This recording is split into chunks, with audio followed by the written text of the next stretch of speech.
São 11 pontos que eu gostaria, Farol, que você nos brindasse com a sua voz maviosa.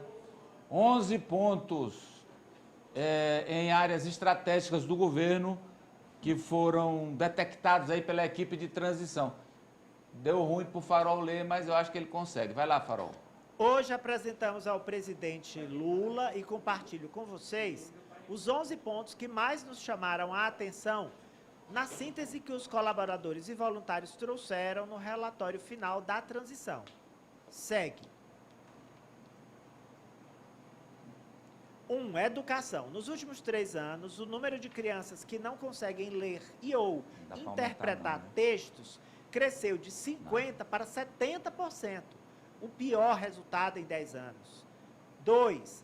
Cultura. O governo federal reduziu em 85% o orçamento e em 66% o número de servidores da cultura.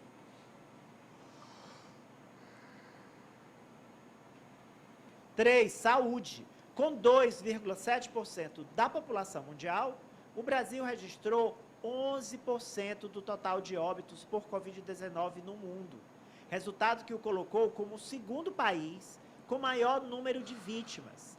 34 milhões de cidadãos não receberam nenhuma dose da vacina contra a Covid-19.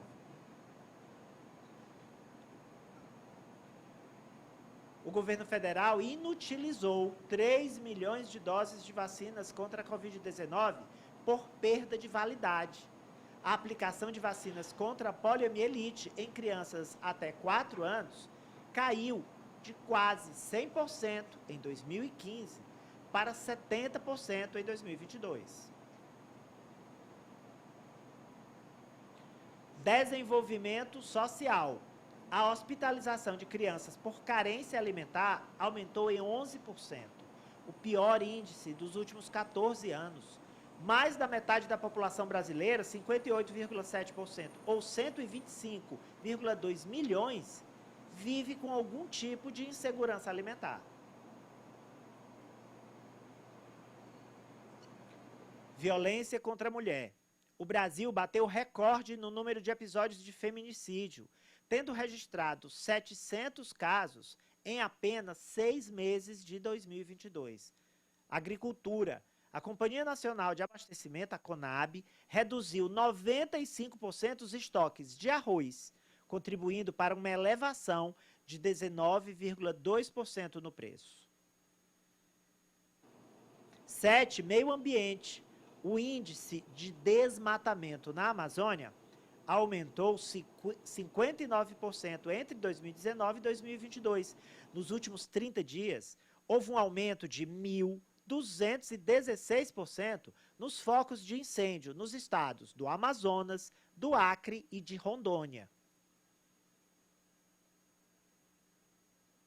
Infraestrutura. Da malha rodoviária federal com algum contrato de manutenção, 93,66% não possuem serviços de prevenção e restauração de rodovias, sendo servidas apenas por tapa-buracos. Habitação. O governo federal zerou as contratações da faixa 1, aquela de famílias com renda de até R$ 1.800, do programa Casa Verde Amarela. 10. Transparência. 26,5% dos pedidos de acesso à informação requisitados ao governo federal com base na Lei de Acesso à Informação foram negados por decretação de sigilo, número 4 vezes superior à gestão federal anterior. Relações exteriores. O Brasil deve a cifra recorde de 5,5 bilhões de reais em aportes obrigatórios junto a organismos internacionais dos quais é membro, como, por exemplo, a ONU. Ananias Ribeiro, é um quadro assustador? Você vê aí terra arrasada. Questões que são básicas para um governo. O dever de casa, a lição de casa deixaram de ser cumpridas. E aí chama atenção para vacinação. em meio à pandemia da Covid, doses que se estragaram porque não foram aplicadas, distribuídas a contento, não houve incentivo à vacinação, então terminaram indo para o lixo.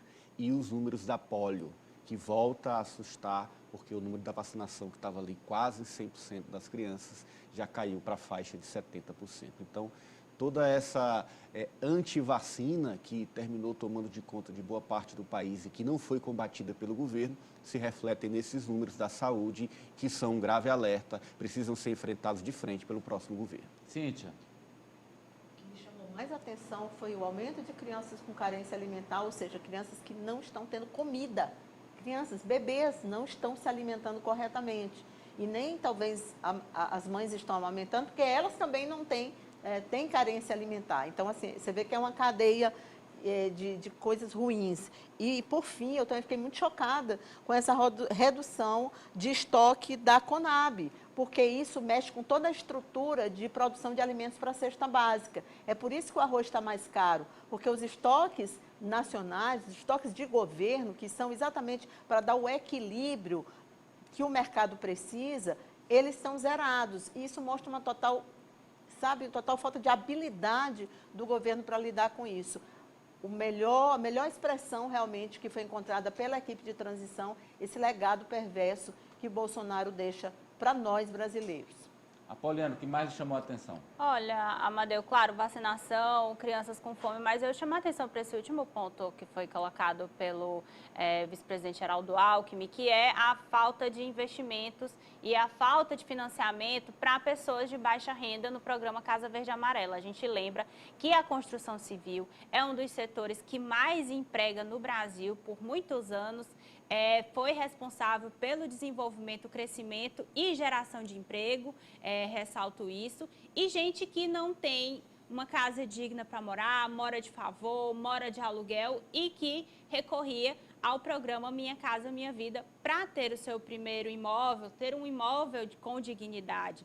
Então, você aí tem dois problemas, né? As pessoas que não têm acesso à moradia digna, através de um programa que era voltado para isso, mudou de nome, mas mudou para nada, porque não serviu de nada. O Minha Casa Minha Vida foi ali desmontado depois da transferência para o Casa Verde e Amarela. E você também tem um impacto econômico, que é o setor que deixa de movimentar, deixa de gerar empregos e também afeta a economia como um todo do nosso país. Ari.